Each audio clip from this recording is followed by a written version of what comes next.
So we're here for a podcast special. We are, yeah. Phil Hindes has brought literally the entire inventory of BBC with him on his bike in the tiniest sack you've ever seen. Actually, I have a bit of an issue with you because we're on a little bit of a cycle day today, and we're going to Wrexham. We are, yeah. Doull organised it. Let's call it North Wales. It sounds better if we say North Wales, not Wrexham. But yeah. No one's bailed? Well, no, let's do a quick introduction of who is here, and then we'll cover who isn't. Right. So we'll start with Chris Lawless. Thanks for that introduction, Chris Lawless. Cheers, There's more than just a name. Put middle names in as well if you want. Chris Roscoe Lawless. Can you give us anything more than that? Baby girl. Okay, great. So we'll start from here. We've got Phil Hindes here, obviously. Yeah. Adam Blythe, How you doing? who's as you said, cheating on his regular podcast slot. Yeah. Fucking hell, I wonder what you're going with then. Sorry? Pure panic setting it. And do you want to introduce yourself? Yeah, well, Owain Doull. Basically, so what we're doing today is a bit of an impromptu podcast, but the idea and the premise around today is that we're going to ride from Wilmslow, where most of us are based, to North Wales, kind of like a... Wrexham. Yeah, Wrexham. 73k is not that far, but day after nationals, so keeping it a bit low key. Kind of full bike packing stuff, so handlebar bags. Lawless has got a tent attached to the back of his bike. Lawless has the biggest. Well, to be honest, Phil, you could have dealt with something like so. As I was saying earlier, you've brought a lot of kit with you, but you have brought the smallest bag going. I know. I thought I ordered a pretty big bag, but it turns out it doesn't fit a lot of kit in there. So well, you actually recommended that I buy it, and as usual, I didn't listen to you and went and bought my own thing and did my own research, and it turned out much better. But you actually tricked us all at the beginning because you said that you had a very full bag, and then it wasn't the case. I was struggling on my shoe situation. They were kind of like resting on my handlebar bag and like this kind of netting on the front. And Phil probably went for a poo, to be honest. And in that moment of opportunity, I found his bag.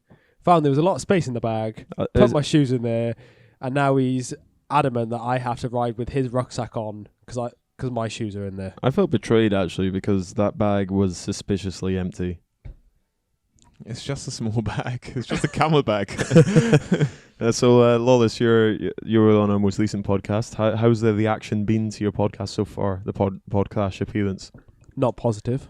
Yeah, not too great. Some people said I was a disgrace. A quote from one person was, "That guy should never be allowed to speak in public." Who said that? Andrew McQuaid. Isn't that the guy who's meant to sing your praises from day till night?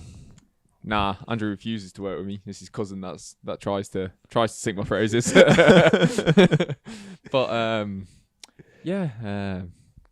was hoping for better, but.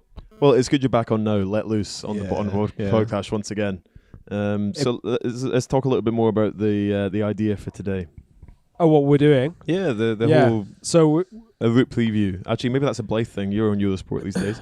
Well, I was going to say basically, we were gonna for a couple of us, we've all got a week off now after nationals and week of no riding, and I've always wanted to do kind of like a tour in my, ride from one place to another, handlebar bags, all that, stay the night somewhere and ride home the next day. And it kind of fit into the schedule. So riding from Wilmslow to Wrexham, stay in like a pub, this old pub kind of inn thing, get there, dinner, couple of drinks, bit of a lock-in, and then ride home the next day. So that's the premise of today. It's only 15k, isn't it? We've only done 15k so far. 15K. That's the shocking part, and we're at a pub. But no, it's going to be... It's a lovely pub, though. It's nice. One of Adam Blythe's recommendations. Nice pub, yeah. I'm only coming along for the first 15k. When did you go? When we will see. At the minute, he says that, but he's going to be in Primark in Wrexham soon buying some clothes. He's come with nothing as well, so I'm going to say that he just showers in the kit he's wearing now. Gives it a good old scrub, give it a little towel trick, and you'll be good to go for tomorrow. So what's the towel trick, mate? Well, it's where you wrap it up in a towel and you wring it dry. You know this. It's one of the first things you learn on Talent Team, mate. Fair enough, yeah. Oh, towel trick, sorry. Yeah, the towel trick. Towel trick. So we've had some nice northern pies as well. From what did you think of the pie connoisseur Chris Lawless from Preston? Wigan, mate. Wigan. Yeah, good pie. Thanks for that insight. And and you could, if you haven't listened to Chris's podcast, you can see why it was such a hit with the listeners. So you guys were racing yesterday. Let's hear a little bit about that. Adam, do you want to kick off in your take of nationals? Shambles, mate, is an absolute shout. You can see why. We were chatting about this. I'm not going to hold back here. British racing has gone mad. Everyone's just obsessed with being aero, wearing aero socks up to their knees, riding on the bloody tops like they've got spinaches on the bikes. Do you want to name any names? No, I do not want to name any names. Because the person you might want to name the name of is going to come on the podcast next week. 80% Dan Bingham. Yes. Yeah. But the thing is, though, I've got nothing against Dan, apart from he's like all these people that do all this aero testing and everything. It's great if you're doing aero testing, like you save your watts. But if you ride around in a peloton, you're not saving watts. You're in the middle of a bunch. And fair enough if you go off the front, but there's a lot of guys there with one number on yesterday. And this isn't about the race, by the way, but UCI rules, 2 numbers, wear 2 numbers.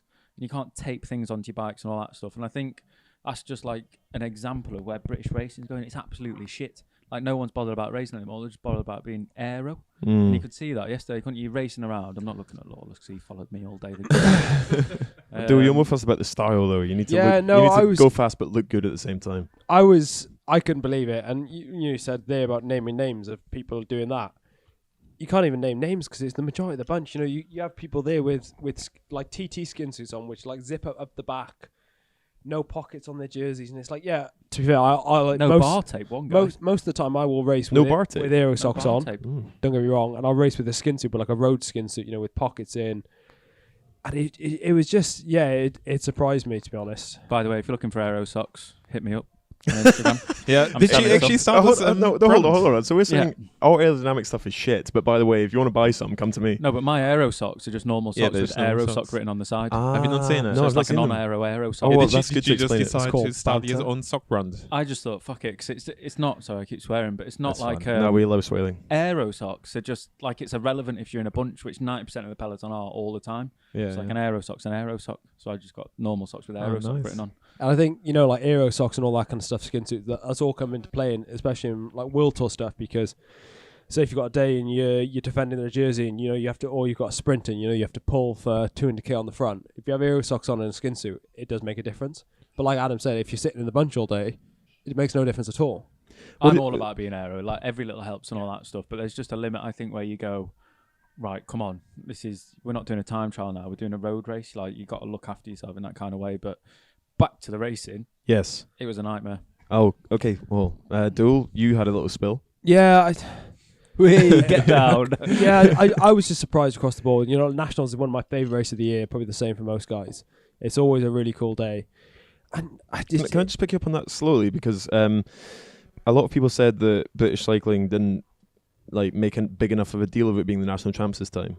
There's a lot of people showing up to the finish line the day before and saying there's nothing here, there's no adverts, there's no buzz about it this time. Did you feel that or not so much? I don't know. We did a recon the day before and we were riding through Norwich and trying to find the finishes and stuff like that. And there was nothing up to advertise it. But I don't know. It wasn't a greatly ran race. There was a few incidents in terms of like the traffic stuff and the marshals closing roads.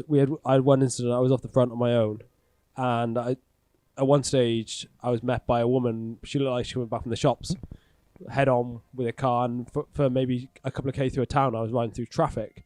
This is the British champs. Cycling is a massive sport in the UK, and I've never seen a national champs like it. I just thought it was... I think the problem is with it is like the front of the race, once that front of the race had gone, the bunch was so far behind, didn't have enough motorbikes, cars and officials to look after the whole thing. So eventually they're going to have to leave one part of that race sort of behind a little bit, where you go, right, we can't look after this anymore.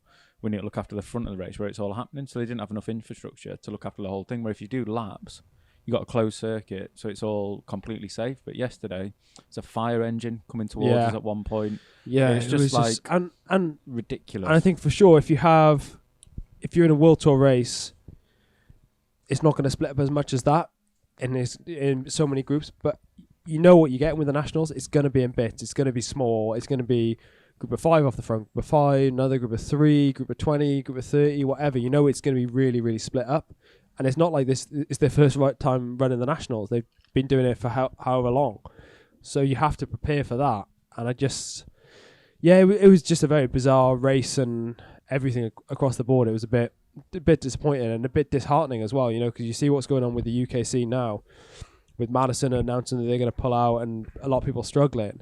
And then you come back for the premier event of the year in the UK, and it almost matches what you're seeing on Twitter and stuff like that about what's happening with the teams and everything. I think a big problem is that the way the UK scene works is that, I don't know if you know this, but every race that a British team does, it all counts towards Tour of Britain, and that's like the biggest stage for British teams. So every race they do, Nationals, every bloody Tour series, whatever they do, all counts towards points. So it ends up being not a race for a win, it's a win for a team. So if they can get 5 guys in the top 10 rather than one just winning, they might be like 3rd, 5th, 7th, whatever. That's better than an actual win.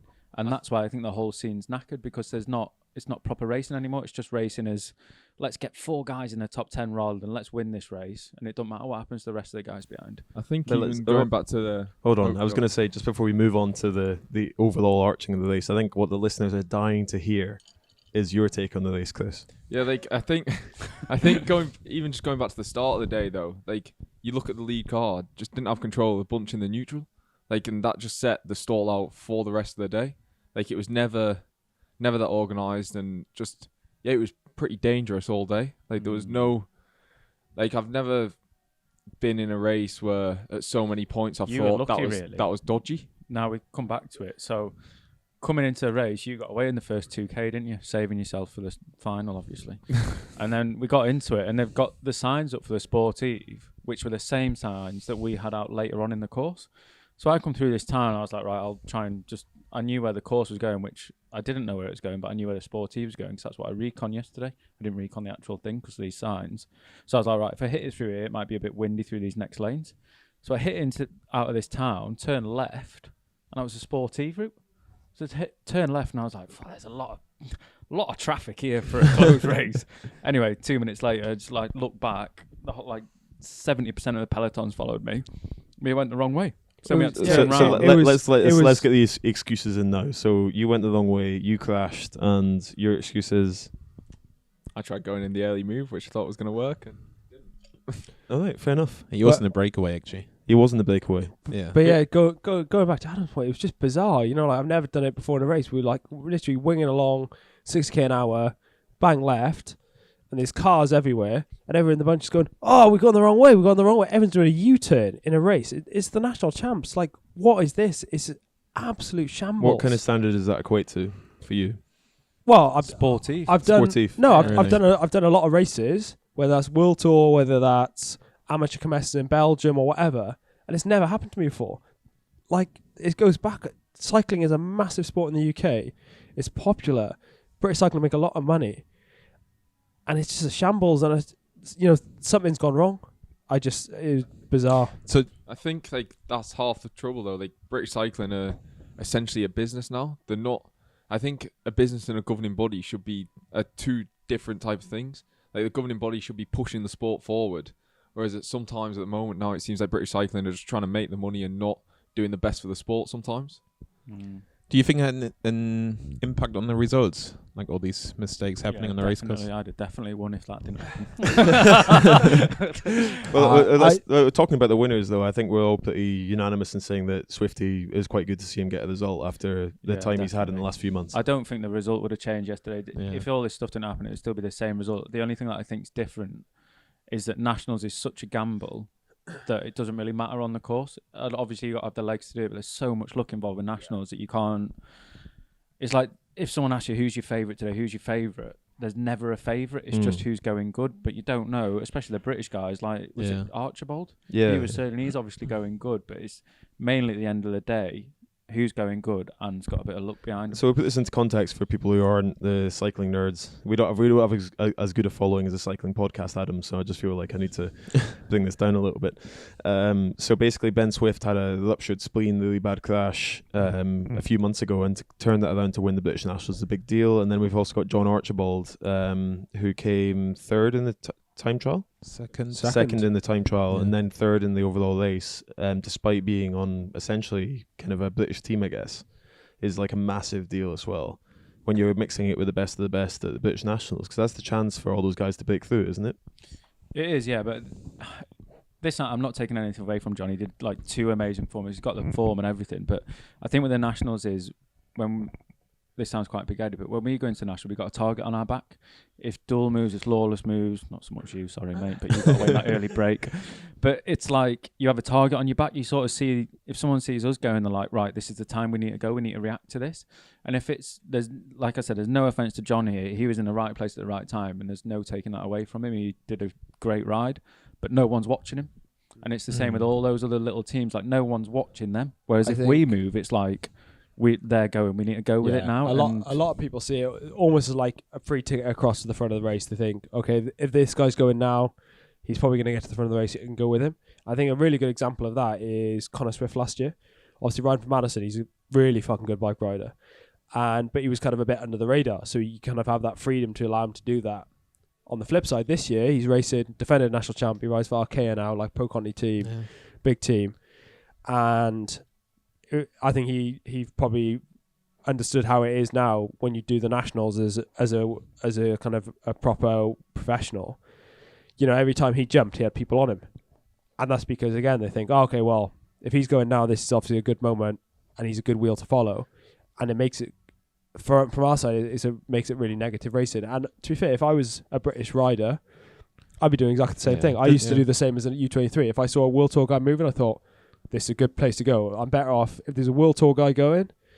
I've got a better odds of getting to the front of the race than if I followed another Conti guy. Yeah. So that falls into what Adam's saying a little bit, as in there's no favourites, so people default to the best teams that are there and the guys who have done best in the past. It's not necessarily the person who's favourite for that course. It's the person who's got the target in the back. No, I think that's what makes National such a nice race, but such a different race. There's no race like it in the whole year, where you could be the greatest guy going. Like, look at the Slovakian Nationals, Peter Sagan. He was racing there. He didn't finish top 3. His brother won, and there's always stuff behind it. But I think and we spoke about this in our team meeting with Ineos before. First stage of the race is you have to get yourself into the race, and whether you can do that, if it's a hilly hard course, you have no stress because you can choose a point on the race. You say, right, everyone's going to go full gas here. If you have the legs, you have the legs. A flat course like Norwich, you're limited to an extent by luck. And if you can get away, then you're in the bike race. But like a good example, last year we did Rydale, and it wasn't the hardest course in the world. And like Ian Stannard, I did in Swiss with him just before that, and he was absolutely flying. He was going unbelievable. But there was nothing he could do in the race because he was trapped. He was locked in that peloton. He couldn't get away, and he was out the bike race. Is there a difference a little bit? So so we were talking to Lawless and you were obviously about Tour de Yorkshire and all that kind of stuff. Like, this is more of like an Ineos Sky question. Like, you guys are able to sit the front, control the race. Do you have the numbers to be able to do that at national championships, or is it a free for all? No, that's the bizarre thing, because normally in a bike race you have between 7 and 8 guys in each team. Nationals, for example, most of the Conti teams will have between 10 and 12 riders. Maybe some teams even have even more than that. Like Madison or something, maybe have 15 guys. Ineos, we have 4 guys. So we're already on the back foot. So in terms of the numbers advantage, it's hard. Well, it's unusual, I guess, isn't it? Yeah, again, that's what, going back, like, that's why Nationals is such a good race, because it's just such a unique, different race. But it's you don't race tactically, you don't race Nationals the same as you'd race any other race. It's strange. So for Phil, like doing the British Nationals as a splinter, Yeah. do you feel like, I always felt like there was a little bit of a target on your back being a guy in the squad compared to a guy who wasn't. Like, you didn't have anything in Nationals. In essence, you didn't really have much to gain, but you had a lot to lose. Yeah. So it's like everyone expects you to win, and that's fine. But if you get beaten by a guy who's up and coming, that's a disaster. But I think for us, because we never really taper for track nationals, like we use this like a training race or anything. We know that a lot of the other British guys, they taper for these. So, and especially get beaten by someone who isn't on the squad, probably hurts your ego, doesn't it? So Disaster. you don't want to get beaten by someone you should be beating, really. So. And then Adam, so obviously like Lotto Sudal are pretty underrepresented in the Nationals race. How does that work for you? Are you pretty much there as a solo rider, or do you have people that are going to help you out, or how does that work for you? No, so I'm completely on my own, which I quite enjoy though. Really, it's like the Nationals is I know it sounds daft, but it's like my kind of race. It's a lot of luck on the line, but it's also trying to read the race, and I really feel like I'm really good at trying to read a race and know when to go I and think stuff. I'd 100% agree with that. You know, like I think if you ask most of the British World Tour guys, Nationals is kind of like Blythe's race because he's a smart bike rider. He's got the skill set to go about that, and it plays to his characteristics. But at the end of the day, there's still that element of you have to have the cards go your way. You know, like I think if you're super strong, someone like Yogi, you can almost bulldoze the race into submission. But there's not many guys like that. I think Adam's one of the people who, and it goes back to what you were saying before about Lawless following around all day, because Lawless probably did, because he knows Blythe knows the moments and when to spend his pennies and not. Yeah, it's like I went into that early move yesterday, and like if you look back at previous Nationals, a lot of the time the winners come from the early move, but because of the way the wind was yesterday and there was nowhere really to split the race up, there was no chance for a smaller group to come across to the front, which usually happens at the Nationals. So yeah, then when I did get back in the bunch, as soon as I saw Blythe moving, I was like, well, he knows when to move, especially on a race which is so unpredictable. But you guys are all talking about the wind as if it's like a major factor yesterday. Can you try and break that down as to why that was an influencing factor in the race? Yeah, so we went up the coast yesterday, and normally along any coastline there's always wind, don't matter which way you're going, but it was in the wrong way, headwind, and because there's not many hills along yesterday's course, well, there was, but not major hills, wasn't hard enough, but the wind was like the major factor in it. If something might happen, it might happen because of the wind, not because of the course. Sorry. So I think everyone was expecting something because of the wind, but it was just massive. Sorry. it's just in the wrong direction. Yeah. What was burps for, Adam Blythe? Just a little cider burp. Cider burp. But it's exactly that though. Like some Nationals, you'll have a great course. And some Nationals can get the balance perfect between meaning that anyone can win, but it has to be a strong rider, whether that's a sprint or a climb or whatever.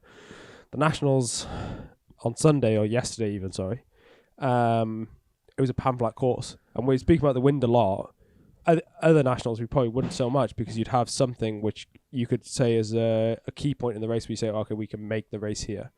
Because it was so flat, we're then trying to look for that point where we can make the race.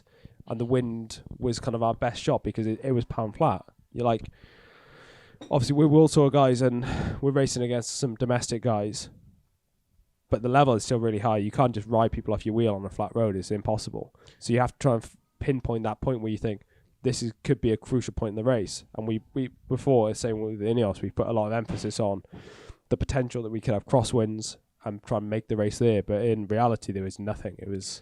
The weird thing is with this whole race, though, is that Nationals, you spoke about me riding on my own. Everyone's on their own. Even though all these big teams are in there, no one rides as a team whatsoever. Everyone is doing their own thing throughout the whole race. That's what I was going to ask. And it makes it so hard. But even so, like even the guys who are on like Madison and all that kind of stuff, like they're not letting for a rider, they're riding for themselves. But saying that, actually, now I think about it, it's like, yes, what we got frustrated by, we spoke on the drive home yesterday, me and Owain, and what we were saying is that when you get into these moves that people would say, they'll be like, at one point there was like 40 guys going up the road, and you're like, no matter what team, mate, is up the road right now, no matter how many is there, that is not a gap that you should be let go in. That's a bunch. It's not a good situation. Not a break. That's a peloton in the front.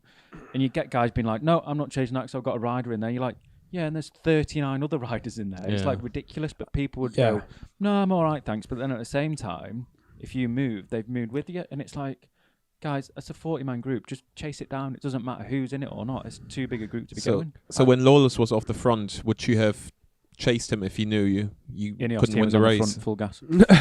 No. Or would you ride for Lawless then? No, that's the weird dynamic, especially because everyone feels that they have a shot and everyone wants to do well. And also, I was speaking to Blythe about this yesterday, and I did, when I was with Wiggins in 2015, we did some of the national series stuff.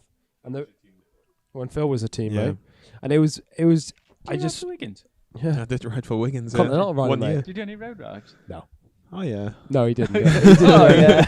He was But- he was shortlisted for the World Time Trial Championships. He was going to do Ah, the that first would've been good. 500 meters. And we Nice. discussed before I was the mascot of the team. But I find UK racing really, really bizarre in the sense that when I did it before, just for that 1 year, and the small kind of taste I got from it, was that say if you have 5 UK Conti teams and a break goes, if every UK Conti team has one rider in there, they're happy and that's the race done. If one UK Conti team has 2 riders and all the others have 1, then the race will keep going until it's a stalemate and everyone has the same. And it's not that it could be a completely flat course and your guy in the break from that British team will be a climber and he weighs 50 kilos. He has no chance of actually winning. But everyone's just happy with that one person and what will happen will happen. And it's the same with the nationals in a sense. You know, like a break will go and you might have one guy, like say Madison, for example, last year, Connor Swift, really, really good bike rider, probably their best rider. But they could have a break of 10 guys going away and they have their 2 worst riders in there, but they're happy with it because they have the numbers or they represent it. But in reality, it's like they're not going to be able to win. You know, wrong. they're happy for it to go away, but it probably, if you looked at that break in the makeup, you're like, well, they're probably going to come 7th and 8th. It's like they don't have confidence in any single rider to do what they're good at. No, They I just don't think like- it's. I don't think it's that. I think it's just the way the race is working. And if you're in a World Tour race, say like completely random, say if it was on a course like yesterday, pan flat, and a break goes in a World Tour race, and say Froome was in there, or say like Kenny Ellison, complete pure climber, and Sagan was in there, us as Ineos, we wouldn't be happy with that. We'd be like, well, let's bring this back because that's a lose-lose situation. We're just giving the race away. But it seems like in the UK scene, it's kind of like, But as this long is as what everyone we're has saying someone about there. the whole point series, yeah. is that they've got points there, so they don't care about the win. They're just bothered about the points to get in Tour of Britain. So So it completely throws the race into the wrong sort of. I think scenario. that's completely wrong. That qualification process for the Tour of Britain, it should just be like most other race organisers just pick which teams they want in the Tour of Britain up in the race, whether they look at past performances or who they think's gonna bring the most life to the race or whatever. But this points scoring thing to qualify for the Tour of Britain it neutralises every other race that them boys do all year.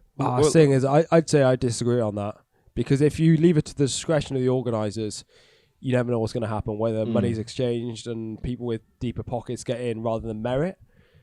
I do agree in the sense that I think there should be a better system of how to work it out. And maybe if you have like a development team, say like Wiggins, I strongly feel about this. Obviously, I rode for him, so my loyalty's obviously towards them. But you know what they're trying to do is they're trying to produce new talent and people who are going to go on to race in the World Tour at the highest level. You know, their turnout rate's been really, really good. You know, I've got myself and Chris here riding both from Wiggins. Phil Hines. Me. Phil Hines, Olympic Yeah. champ. But like Scott, Two-time Olympic champ, please. Scott Davis at Dimension Data. Obviously, Dibben was at Sky for a few years. James Knox is a Quick Step. You know, the turnout's pretty I think that's remarkable. the thing that annoys me about the qualification process. Yeah, I think, like you said, there needs to be some sort of regulation and way of getting people into the Tour of Britain, but it negatively affects the teams that are trying to produce like young riders or teams that are trying to go and do international races because I don't have the answer for it. Like, but it's not my job at the end of the day. But I think if you're sponsoring a bike racing team and you pump a load of money in, and then for some reason they decide that your team's not going in, then why are you going to carry on pumping in? I think you have to have some form of qualification process. But I think it should also support. it should support There international racing There as should well. be some kind of discretion about it. It shouldn't be a whole UK-based scene because you're not going to turn professional if you're racing in the UK all year round. No one takes interest in it. You need to be, if you're a I young disagree. guy. Well, so I that's a disagree question. Like, so because something I about did like, it so I was good I guess before. one of the big questions would be like, I is disagree. John Archibald going to get a full contract off the back He of this? should, but also these teams that do. So say if you do, I think if you're consistent all year, if you're good in the UK, this is what I said to James Shaw, the guy that left Lotto and he's gone back to Swift racing or whatever. But I think with him, he was in such a good team that I'm in now, by the way. It's very good. But I said to him, look, if you're consistent through the whole year, if you're top 10, every race that you do, people are looking like, oh, he's not just good every now and again, he's consistent. And then he gets big races, Ride London, Yorkshire, Tour of Britain. And if you get good results in that, then people will go, well, he's not a one-off, he'll be But pretty good at this. This is what I mean, though, with UK stuff. If you won say there's 10 prems in a year and you won 6 of the prems, you're not turning professional. No, But yeah. like it's different for you because obviously you're in that situation with NFTO, but you won Ride London. That's not a British domestic race. That's an international race which happens to take place in the UK. Same as Yorkshire, same as Britain. Yeah.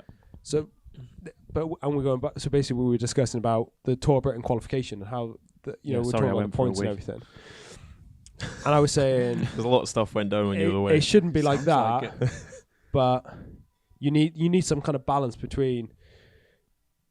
It can't be down to the organisers to choose who's going in because I was saying before, so I think money can change hands. Yeah. So what it I has think to be with fair, this but it has to be something which, like for Wiggins, for example, who their goal is to try and move riders forward, and the way to do that is to race internationally, so like Baby Giro, other races like that. So I think with this whole process is about the Tour of Britain selection processes. There shouldn't be a point thing.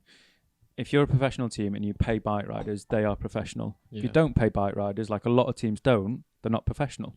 That's the long and short of it. Like if your profession is cycling, you're a professional. If you're not, like a lot of guys aren't in the UK, they don't get paid, but they ride for a professional team as they call themselves.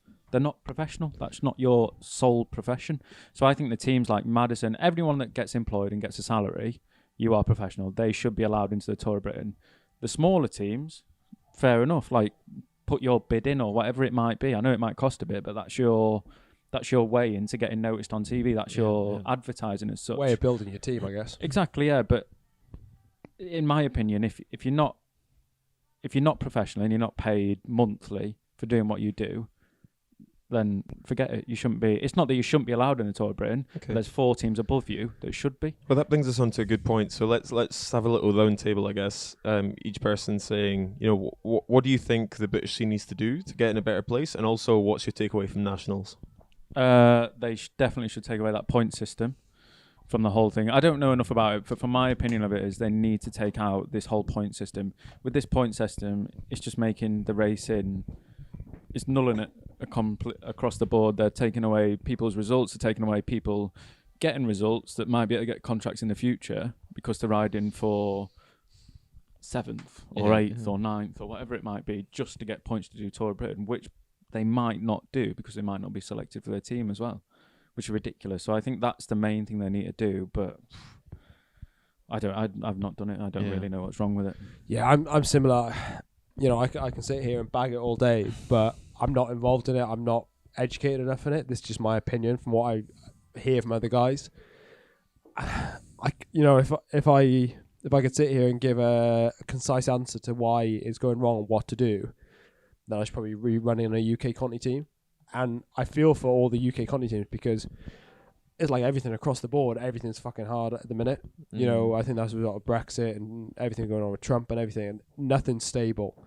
Bloody political, innit? Trump's involved. But now. no, it has an effect on everything. Yeah. And I think if someone said, go out and find £1 million sponsor tomorrow, I couldn't do it. Andrew McQuaid. Trinity Sports Management. Trinity Sports Management. It's I really feel for the whole scene because it's not an easy thing to do.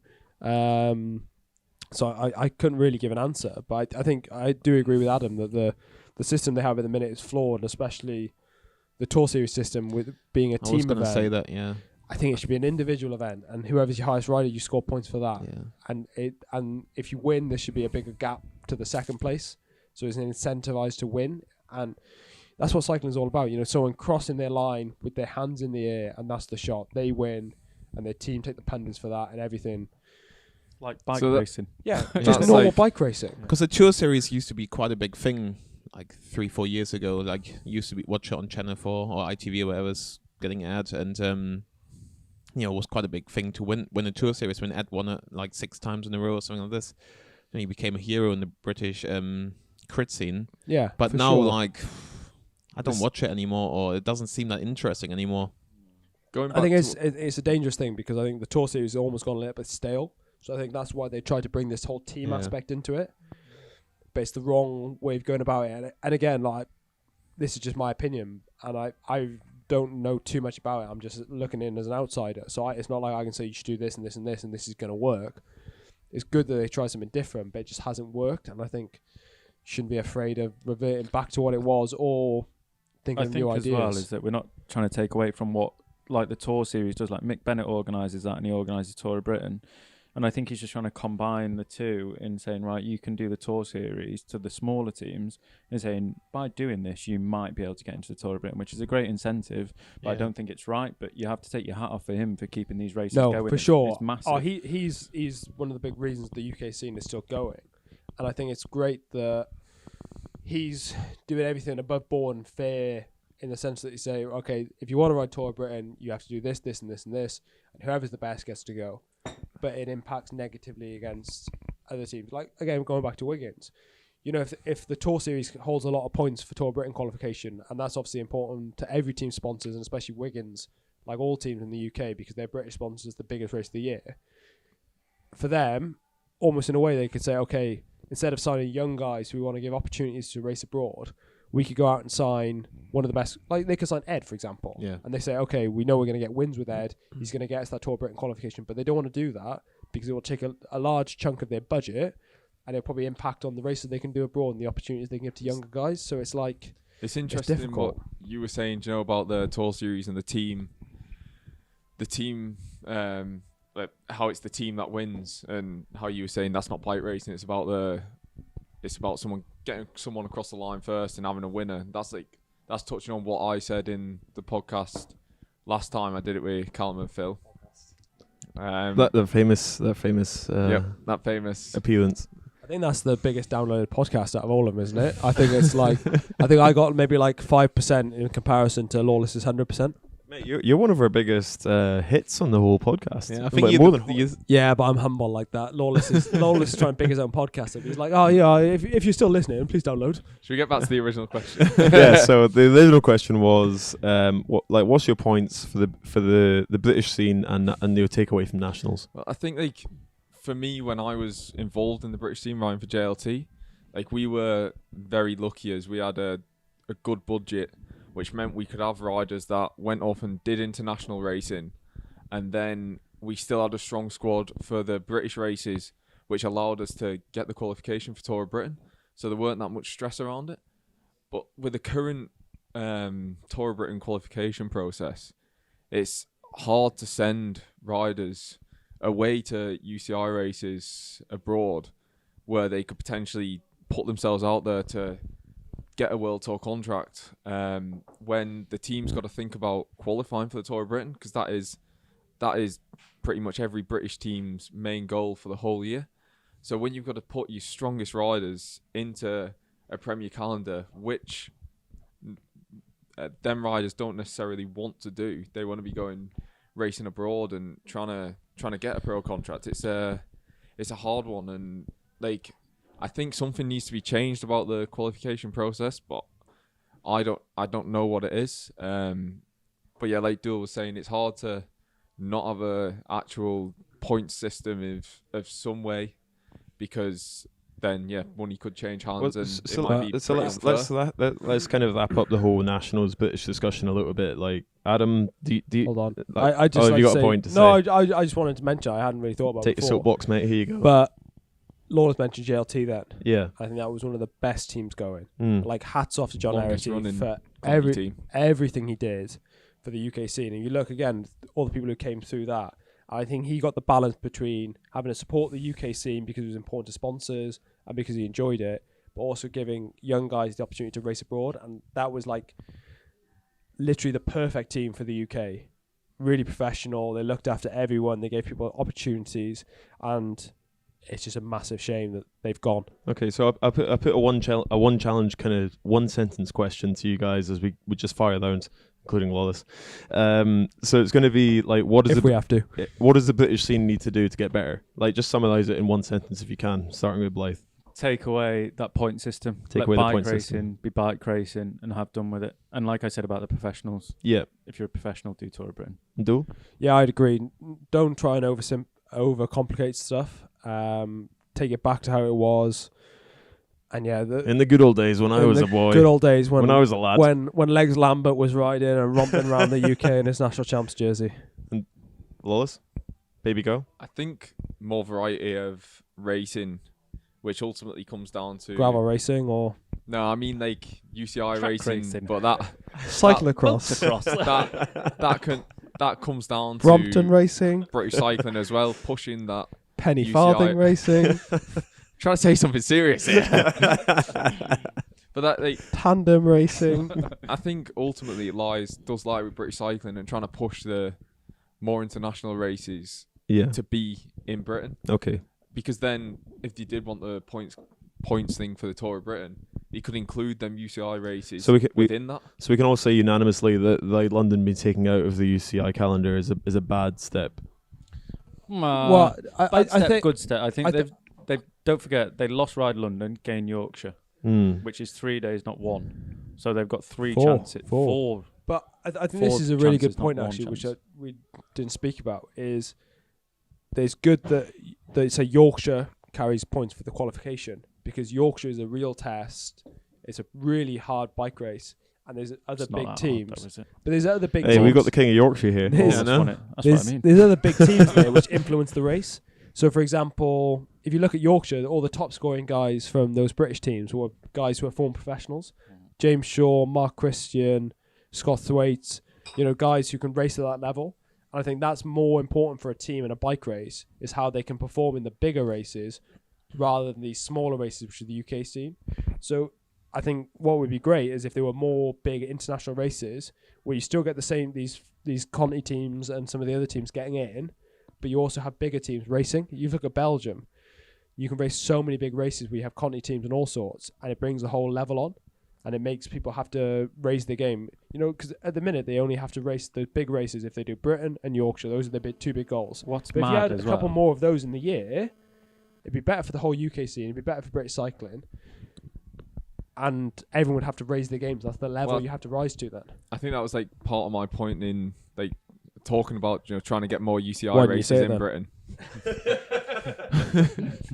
No, but it's like it is true. It would push the level up if there was more international races that were in Britain. but I but think it's- that's the it's- thing. Is it's- that people with Ride London, people complain about Ride London being a World Tour event now. That's the only, like, how big is cycling in England now? It's massive.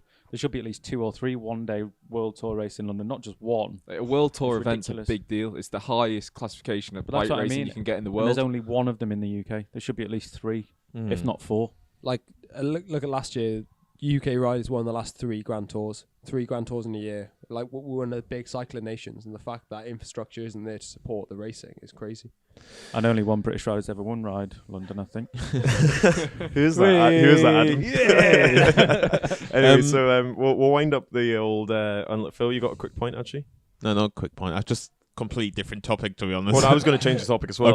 Okay. So I was going to say, like, thanks for that wonderful insight into the depths of the British scene and British nationals. But we were just going to finish up this first segment of the podcast because we want to get another 2 segments in as people slowly get a few more burps in as they go, Adam. Apologies. I'm Yeah. very sorry.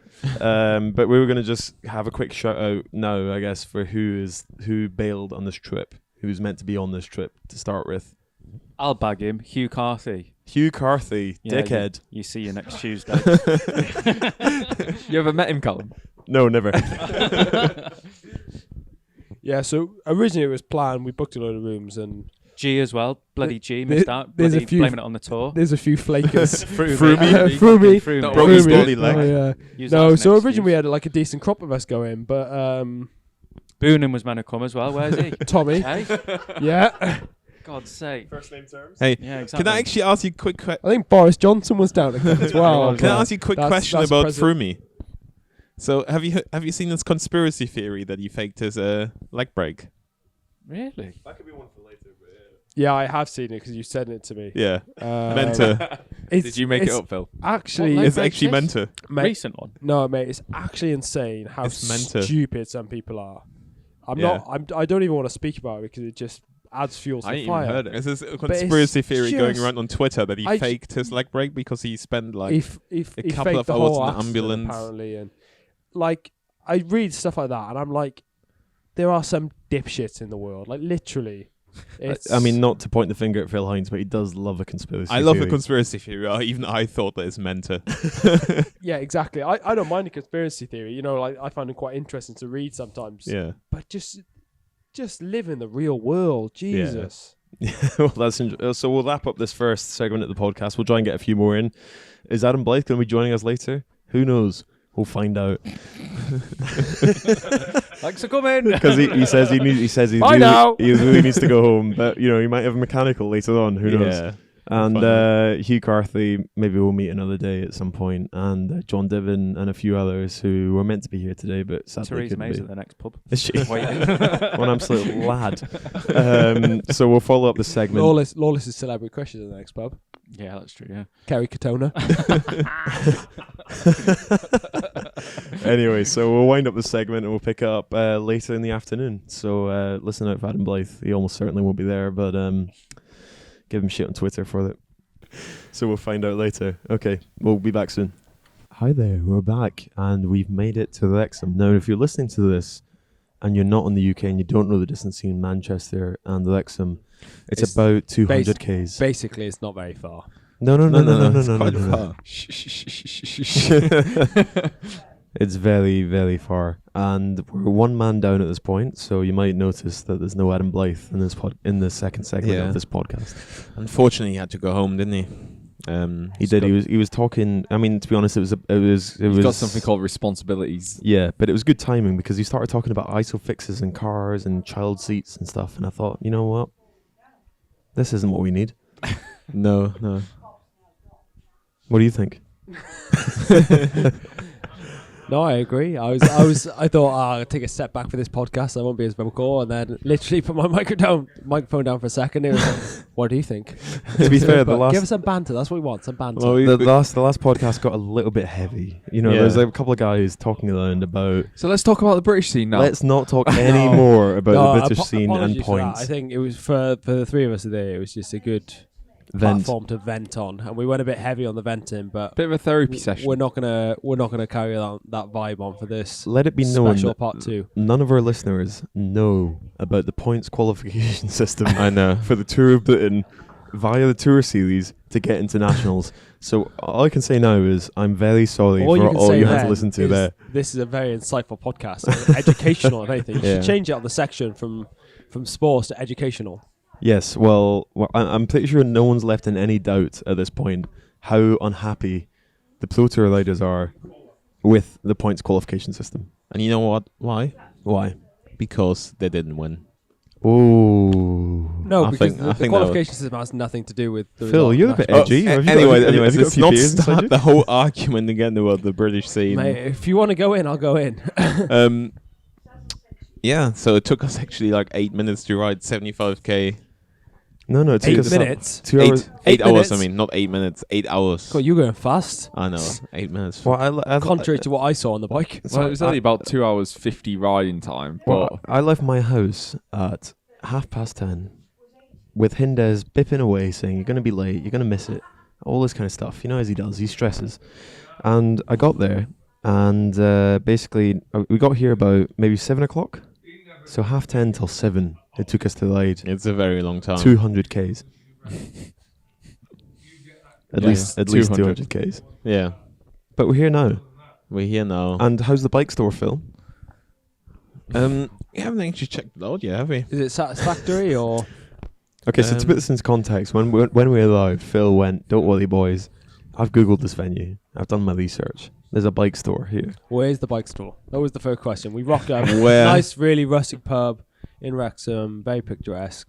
First question. Where's the bike store? and it's one of the most classic British pubs you could ever imagine. So Yeah. why on earth would they have a bike store?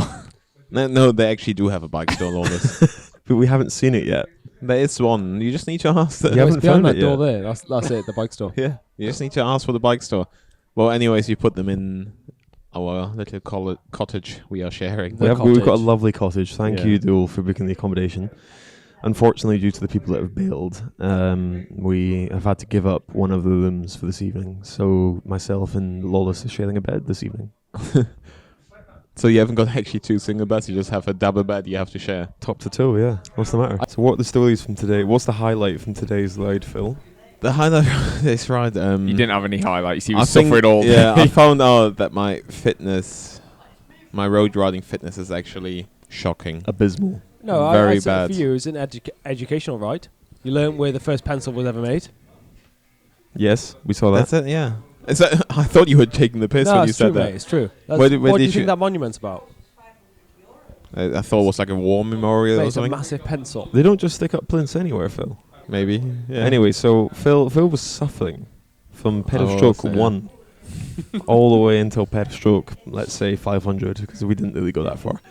Well, And 500 was downhill, so. yes, and all I heard from the back whilst I was on the front, time trialing the team to this location right here, right now, was moaning and screams of pain. Nah, that was just a banter. And you were throwing out vicious accusations the whole time. Like, we were pushing on up the hills. I was with the King of Yorkshire, so I couldn't let that slide. Because I looked at my Garmin and we were going up the hills. For some reason, the speed suddenly like increased because you were trying to drop me. I don't think that's true. It's My 100% true. personal highlight from the ride was when all of you guys went the wrong way. Also, what? All of you went the wrong way. Oh, wow. Yeah. Yeah, you did send us Classic- on the long way. Yeah. Classic Doull trick. Do it to me every ride. But I don't know did why get- you full footed it then. I Yeah, did exactly. guess. I did. What's your tactic? Do you just sign left and then everyone keeps going straight? No, Um, his tactic is when I'm on, say, the right hand side of him, he'll Mm. tell me to turn right. Because then if I don't turn right and he does, we'll have a crash. So I've Mm. got to commit to turning right. Well, he says he has to commit. He falls for it every time. I usually, if I do a ride with Lawless, I can get him like on an easy one, like a left or a right. He'll fall for that straight off the bat.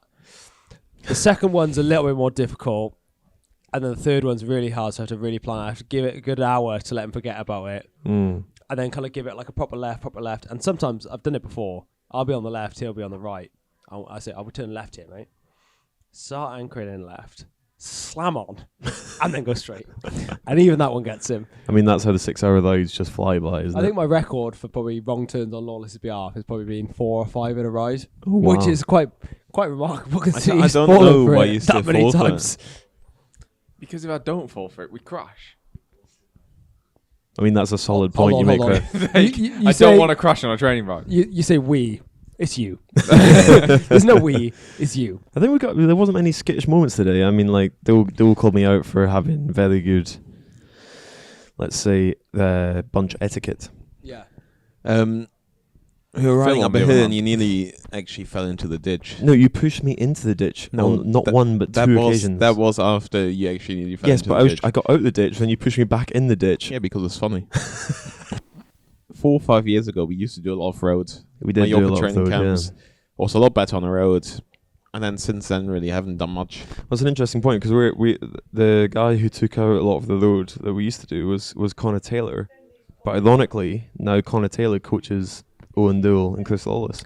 He does, yeah. One thing I'd like to point out while we're talking about Mallorca camps, can you please recite the story of when you guys went to Mallorca as sprinters for a road camp and you had the pure amount of crashes, which I just still to this day find hilarious. What, for the leaders? Was that when Kian and Marty... The riders ones, yeah. There was one on a descent. Yeah, okay. one- So basically, I was the king of descending.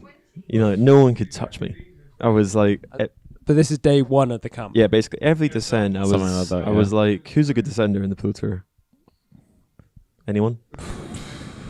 What's his name? Sagan? Nibali, Alaphilippe? Sagan, Alaphilippe. There's, Okay, there's so lots of guys. Basically, they didn't have anything on me. I was flying down every descent like an Oh, absolute you weren't that fast. It was also pouring rain that day. yeah, because you were like driving Miss Daisy at the back, basically. But I was just right behind the crush. I wasn't that far yeah, off. so I was an absolute weapon going down all of these hills in Mallorca, knowing the exact limits of my bike and the exact limits of my capabilities. Day one. Day one.